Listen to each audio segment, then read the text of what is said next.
Si tu as déjà commencé à travailler ta planche, je suis sûr que tu as déjà eu cette sensation-là. Je vous rassure, on est tous passés par là, et cette douleur s'appelle la périostite. C'est pour ça qu'aujourd'hui, je vous fais cette vidéo pour vous expliquer exactement d'où vient cette douleur, quelles sont les choses dans vos entraînements qui vont encore plus l'aggraver. Je vais ensuite vous expliquer comment soigner la douleur, et par la suite, des techniques pour essayer de régler le problème définitivement. Maintenant, je vais vous expliquer exactement d'où vient cette douleur. Je précise que je ne suis pas médecin, je parle par rapport à mon expérience et à l'expérience de plusieurs personnes qui ont eu ces douleurs-là. Pour vous expliquer rapidement ce qu'est une périostite, il faut savoir que le périos, c'est ce qui est entre vos os et vos muscles. C'est un peu ce qui relie les deux.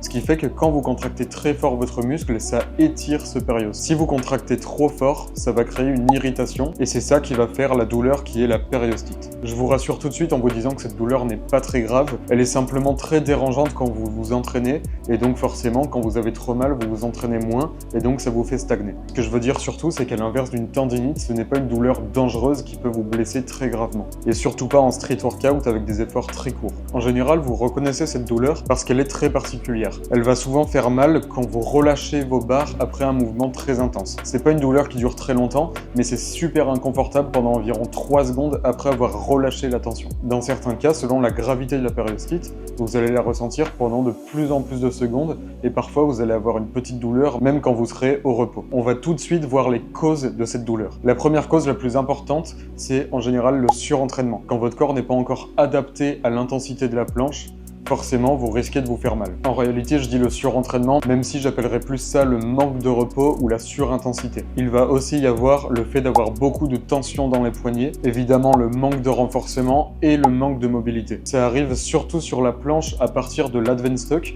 parce que c'est à partir de ce moment-là que vous allez devoir lean et donc forcément vos poignets vont se casser, ça va créer énormément de tension dans les avant-bras. En plus de ça, c'est des mouvements qui sont très courts et très intenses, donc ça va facilement surimpliquer vos muscles, notamment ceux des avant-bras. Dans certains cas, vous aurez même mal dans la vie de tous les jours si vous continuez à vous entraîner sur la douleur et ça va continuer de s'empirer. Ça peut même aller jusqu'à faire mal quand vous ouvrez une poignée de porte, quand vous portez un sac ou quand vous devez forcer pour n'importe quoi dans votre vie de tous les jours. Ça peut être très dérangeant et c'est pour ça qu'on va en venir aux solutions pour enlever la douleur et à long terme pour ne plus qu'elle revienne. La première solution, mais en réalité c'est la solution générale, c'est l'adaptation. On a vu que cette douleur venait quand il y a trop d'intensité, trop de régularité, bref, trop d'entraînement. Tout le monde peut énormément s'entraîner, mais on ne peut pas le faire dès le début. Il faut que le corps ait le temps de s'habituer, de s'adapter à la charge d'entraînement et il faut y aller petit à petit en se reposant plus au début et comme ça on pourra se permettre de se reposer un petit peu moins quand le niveau sera un petit peu plus élevé.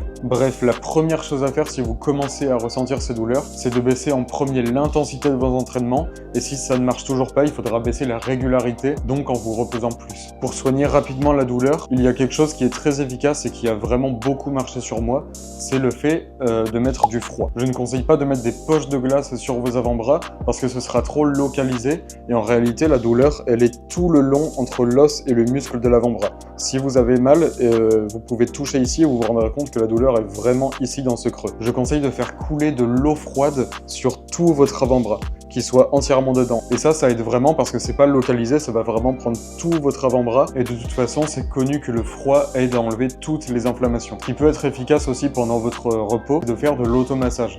Donc dans ce cas-là, vous allez vraiment essayer de toucher votre avant-bras là où vous avez mal. Pas la peine non plus de vraiment vous faire mal pendant l'automassage, mais le but ça va être de stimuler cette zone pour que le sang circule mieux et quand le sang circule beaucoup dans une zone, ça améliore la régénération. Vous pouvez essayer de crocheter à cet endroit-là pour vraiment localiser. Vous pouvez aussi essayer de mettre des pressions comme ceci un peu rotatives ou même vous servir de vos phalanges ici pour pouvoir vraiment localiser et passer en haut et en bas.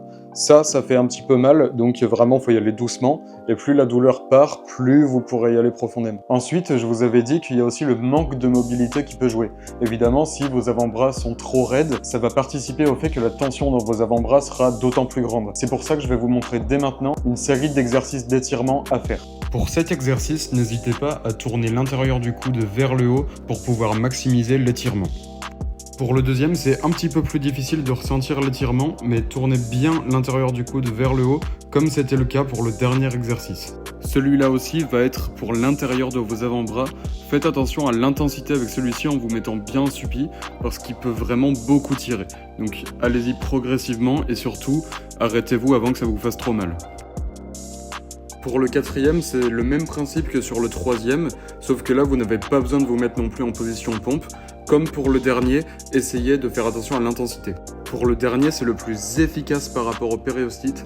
Vous allez faire une rotation interne avec l'intérieur de vos coudes. Ça va vraiment beaucoup étirer les endroits douloureux. Une fois qu'on a vu tout ça, je vais vous parler de la solution long terme pour ne plus jamais avoir de problème avec cette douleur. Cette solution, ça va être tout simplement de toujours jouer avec cette limite de la douleur. Vous allez vous entraîner à une certaine intensité et vous allez vous arrêter dès que vous commencez à ressentir la première douleur. Au moins, ça fait que la douleur ne va pas être là à votre prochain entraînement, puisque votre périos ne se sera pas beaucoup inflammé à votre dernier entraînement. Avec ça, vous allez pouvoir progresser sur l'intensité de chaque entraînement, et en fait, ce qui va faire que vous aurez des périostites ou pas, c'est le renforcement. Quand j'ai commencé, j'avais énormément de périostites à chaque planche que je faisais, alors que maintenant, j'en ai aucune, sauf quand je me suis pas entraîné pendant très longtemps, ou alors quand je fais un entraînement beaucoup plus long que d'habitude, mais c'est souvent des entraînements quand je vais à des rassemblements où je m'entraîne pendant quasiment 5 heures sans m'arrêter en faisant mes max à chaque fois. L'utilité d'y aller crescendo, c'est que votre corps va se renforcer, et donc plus vous allez faire d'entraînement juste avant votre limite, plus vous allez pouvoir assumer une intensité et une régularité d'entraînement élevée. Et maintenant, s'il y a un moment où vous avez été trop gourmand et que vous avez trop voulu vous entraîner, c'est pas grave, parce que tous les conseils que je vous ai donnés juste avant servent justement à récupérer le plus vite possible pour désinflammer votre périos et donc repartir sur vos entraînements, cette fois-ci un petit peu moins intense, et repartir vraiment sur cette progression qui va vous renforcer et donc qui va faire que les périostites seront de plus en plus rares. En conclusion, si vous êtes dans la situation où vous avez mal à chaque entraînement, voici ce que vous devez faire étape par étape. La première chose, ça va être de vous reposer. Si vous avez mal même au repos, je vous conseille de mettre du froid. Même si vous n'avez pas mal, d'ailleurs, c'est jamais mauvais sur une inflammation de mettre du froid. Une fois que vous avez mis du froid, vous allez pouvoir vous étirer. Ça va faire circuler le sang et améliorer votre mobilité.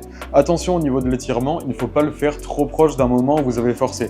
Parce que si vous étirez un muscle qui vient de forcer, ça peut être dangereux, ça peut créer un claquage ou une déchirure. Mettez toujours vos étirements le plus loin possible de vos séances d'entraînement, sauf si évidemment vous vous étirez vraiment peu intensément. Une fois que vous avez mis du froid, que vous vous êtes étiré, c'est là que vous pouvez faire de l'automassage. Ça va encore faire circuler le sang et ça va vraiment détendre vos muscles après tout ça. Si pendant votre repos, vous faites tous les jours ces 3 choses que je vous ai dit juste avant, vous allez très vite récupérer, et au lieu de ne rien faire, vous pouvez très bien faire du repos actif en faisant des séances très légères qui ne vous font pas mal, et ça va vous permettre de vous renforcer même si vous ne vous entraînez pas comme d'habitude. Par exemple, si vous travaillez votre straddle planche et que chaque straddle vous fait très mal aux avant-bras, vous allez pouvoir faire de la tuck planche, quelques tuck push-up, tuck press si vous avez appris la technique, mais surtout ne refaites pas un exercice qui vous fait mal.